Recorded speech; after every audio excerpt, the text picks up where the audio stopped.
Oh, we're live. Hello, ladies and gentlemen. Welcome back to another episode of the GeekVerse podcast. I am your host, Taylor Field, and today we're going to be continuing our spoilers review of Chucky Season 2 with Episode 4. But before we get into that, a couple of plugs. You can find us with your internet connection in the search bar. GeekVerse.ca is our home base. GeekVerseCast is our Twitter. GeekVerse is our Facebook. Now, I need you to do me a big favor. I need to find a little banner here. I need you to go check out our Manscaped. Use our promo code GVPOD at manscaped.com and you get free shipping on all their products. Great time. Definitely highly recommend everything off of there. Moving on from that, you can support us on Patreon where you can get ad-free, or a little banner issue, there we go. Support us on Patreon where you can help us grow the show, create new content. You get ad-free, early, exclusive episodes there. It is fan-frickin-tastic. Also, major shout outs to our Patreon producers Aaron Braid, April of Darkness, Smiley Bakes, Joshua Wright. You all rock. On top of all of that, coming up November 5th, we have our traditional annual charity stream for Extra Life. 24 hours. It's going to be November 5th, 9 a.m. Pacific Standard Time. This is our sixth one. We're going for $3,500 for the BC Children's Hospital. Travis has been working tirelessly. He's planned a whole bunch of events. We're going to have guests. We're going to have awesome games, competitions. Can't recommend it enough. It's going to be a great time. That should wrap up all of the plugs. If any issues or just want to look into more information, just check out the deets below. But without further ado, let's get into some non-spoilers. So this was such a surprise of an episode. It was done so differently than I was expecting for Chucky. I was looking forward to seeing how, again, last week was kind of how it ended off and just kind of see where this goes. And is it going to be like dedicated or is it going to be kind of split in half and divided up between Buff Chucky and, Glenn and Glenda? But it focused on, this isn't a spoiler, one of these narratives for the entire episode without the incorporation of the other, which is totally fine. And I think the one that they chose and the one that they used this hour worth of time to focus on really paid off. Again, like I said, it was so different from anything I've seen in Chucky before. It's something that's been done in other mediums and other shows, one-off shows you could say and stuff like that, but I've never seen it done in the Chucky sense. So I absolutely loved it. I thought it was fantastic.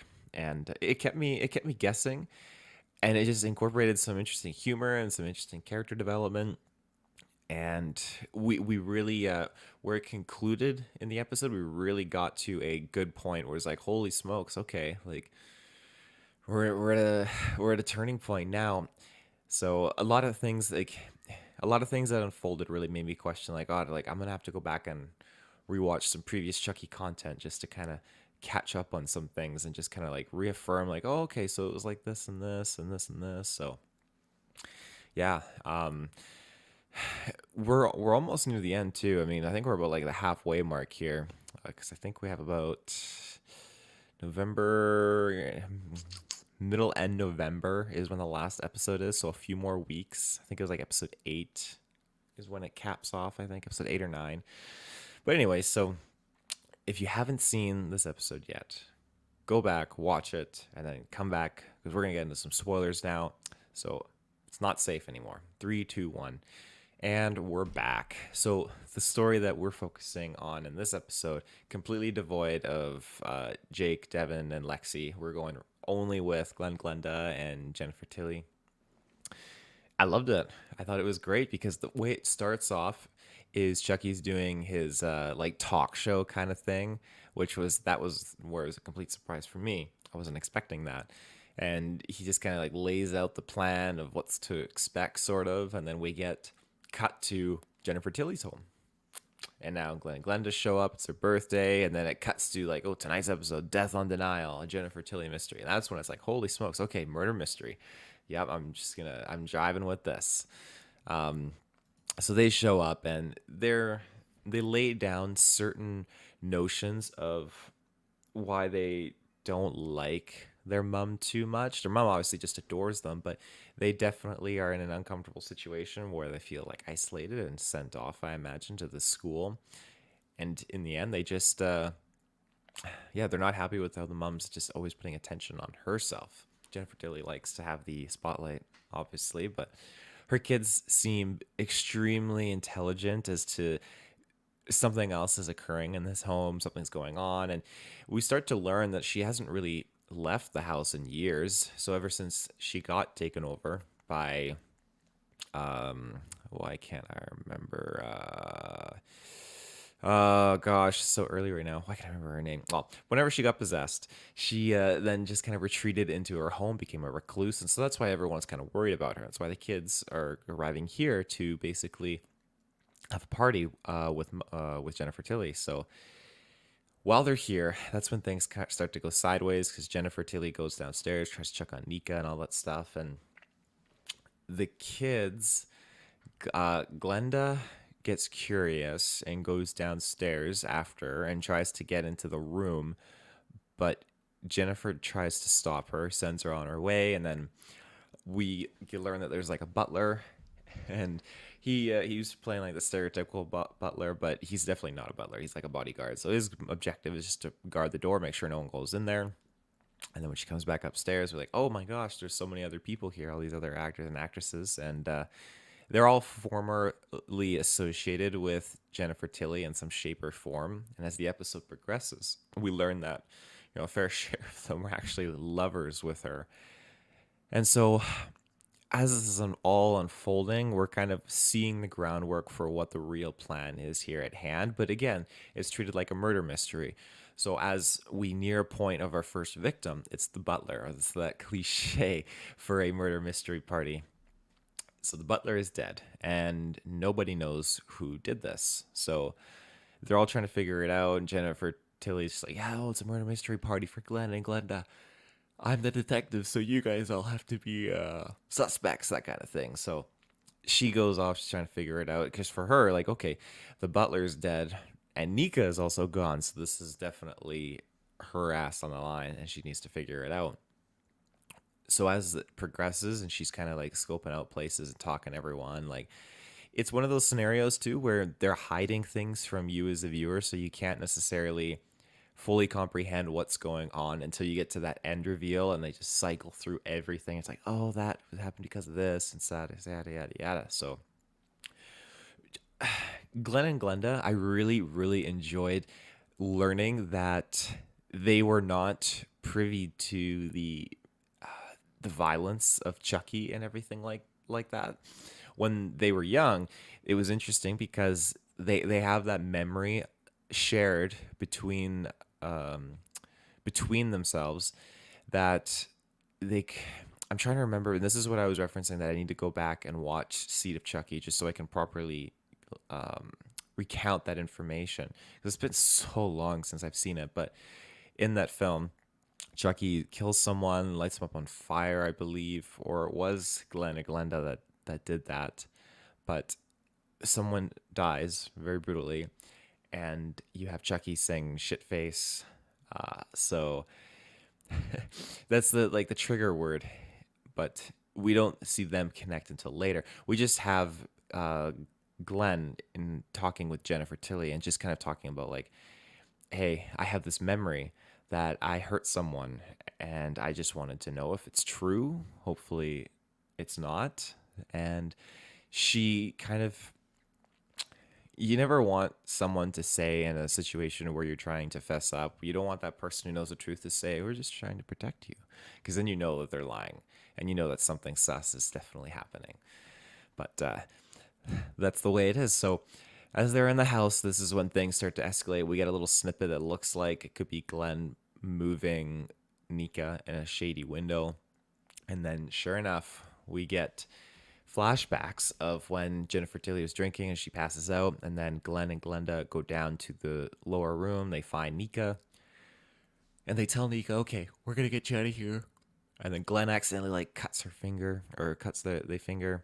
And that's when it draws blood. And then Chucky, he basically comes out and it's just like, oh my gosh, like, and then drops that keyword like shit face, and ends up using the moment to just kind of instill like the killer vibes into Glenn.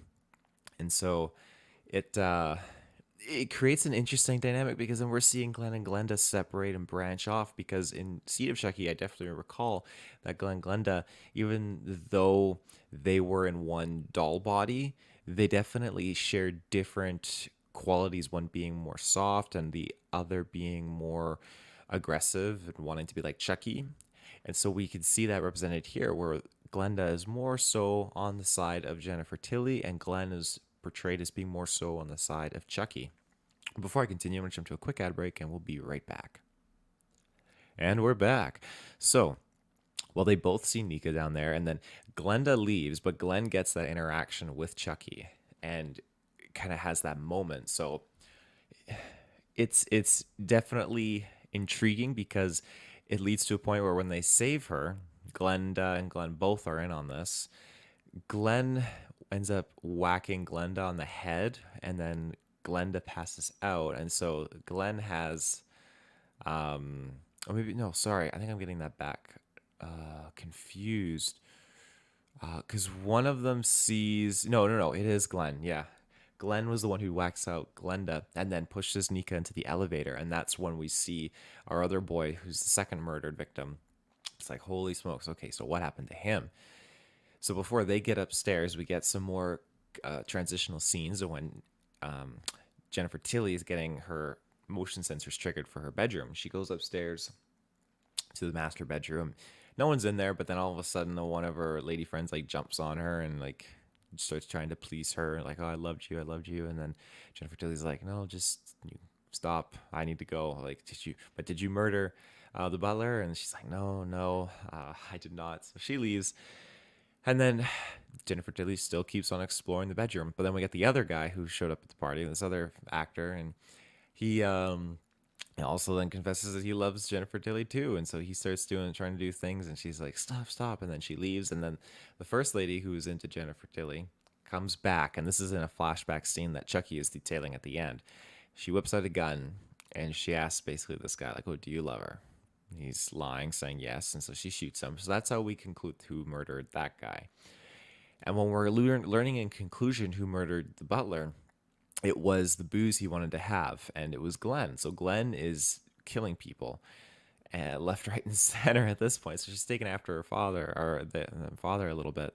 So it's interesting to see that that narrative unfold, because this is after Glenn had that discussion with Chucky. And we don't know exactly the minute details that were said there, but I can imagine it's probably to benefit Chucky and not so much to benefit Chucky's kids, Jennifer Tilly, because we learned that, okay, when Nika is up the elevator with Glenn, Glenn had installed these arms onto Nika Pierce with a gun at the end, so that Chucky Nika could basically shoot Jennifer Tilly and kill her. And the whole thing backfired because Glenn didn't load the bullets into there. So Chucky's trying to fire the trigger, it's not working, and all the other guests that are still alive are having a hoot and a hat because they're filming this thinking it's a great twist of a murder mystery, and they don't understand what's going on. So Nika like snaps out of it though, because Jennifer Tilly obviously whacks her and is like, "Oh, Nika, I'm sorry." But then Jennifer Tilly just like races out of there because she's got arms, so she can like wheel herself out. And she does. She wheels all the way out. And there's a van that's pulled up at the end of the driveway. And this is when we get the division between Glenn and Glenda, because Glenda's like, "I can't leave mom. I have to stay. She needs us." And Glenn's like, "No, we got to go. Yeah, need to get out of here." And you still feel like Glenn's intentions are bad because she's they killed people. Like, they were involved with Chucky at this point, the butler, and we learned that Glenn wanted a gun, and this was provided by the other lady from the first love interest of Jennifer Tilly. So this gun is provided, and that kind of is what's used for the whole thing. The gun obviously loses all its ammo because Glenda didn't know that the former love interest used the gun and all the bullets. So it made it for a very interesting situation, because now, was Glenn really going to let Chucky kill the mom? There might have, I don't recall if there was like a specific line of dialogue engaging into that, but maybe I think they said they were out of bullets to load into the gun, but that is how it is. So Glenn chases after Nika. Nika is racing out of there, and then when she gets to the drive-away van at the end because of the driveway. A ramp comes out. Jennifer Tilly's just crying, not doing good, and Glenn hops into the van. When they hop into the van, then you see frickin' who else? One and only Kyle. So I have to rewatch season one because I was afraid like, oh, did Kyle die? I can't fully remember what happened to her in that first season. I think they alluded to it, but no, she is still kicking. Kyle from the second Chucky film. It was very, very good to see. That gives me, faith that we're gonna see our main boy. Oh my gosh, it is so early. Why can't I remember? Andy Barclay. That's the one. So it's gonna be very cool when he returns and is reunited with Kyle for sure. Yes, I think Kyle was just kind of left out to dry and wasn't involved in the end fight that occurred. So it seems like Glenn and Kyle both are in cahoots with each other. And knowing that Glenn and Glenda were not privy to the whole murder thing of their father, everything going on with their mom, and just kept in the dark, like they don't have that murder bone in their body really. And then with Glenn, I was starting to think they were going to go that route midway through the episode and they would turn into that killer like Chucky is. But I find that this is much more interesting having they and Kyle team up together, and it's gonna be crazy good, I imagine. So, and we're only halfway through the season, so just to kind of see what the fallout is here and how our stories are going to interconnect, because we have so many people against each other. We still don't know who sent Buff Chucky. We don't know who is basically the Colonel, and we know that Chuckies are trying to kill Jennifer Tilly, and we know that okay, their kids, Glenn and Glenda, what level do they have of involvement in this? Glenda is the softer of the siblings, and Glenn is more so not the heavy hitter, but they are the get her done type person. So there, I think it's going to be great to see how this unfolds and what we're going to get. I'm trying to think, what else have I missed as the episode goes on. It drops more of those like, oh, act 2, act 3, and they dive into a whole bunch of stereotypes as well, because this was another trigger point for both Glenn and Glenda, and it was used by other people as motive, like, oh, maybe you two were the murderers. And so the butler, when he was pouring out drinks and just serving and stuff, he was calling out their pronouns and being very, very rude about it. And then after that, he ended up calling out the actors and actresses, just, oh, I know you from this, and like, oh, I slept with you, and all this kind of stuff. He's just being an absolute jerk. And he was starting to drink, which doesn't help the situation at all. So, I mean, classic detective, death on the Nile kind of vibes, murder mystery. The butler dies first, as I said already. So that was very intriguing to see how it unfolded. And no one discovered the body in the closet of the detective, so that's another good thing. But yeah, we also got to see actually Jennifer Tilly's sister. Now she shows up and she's talking about, I don't know what I did to have you oust me or just cut me off, but I want to make bygones be bygones, sort of thing. And Jennifer Tilly's like, oh, I forgive you. It's all good.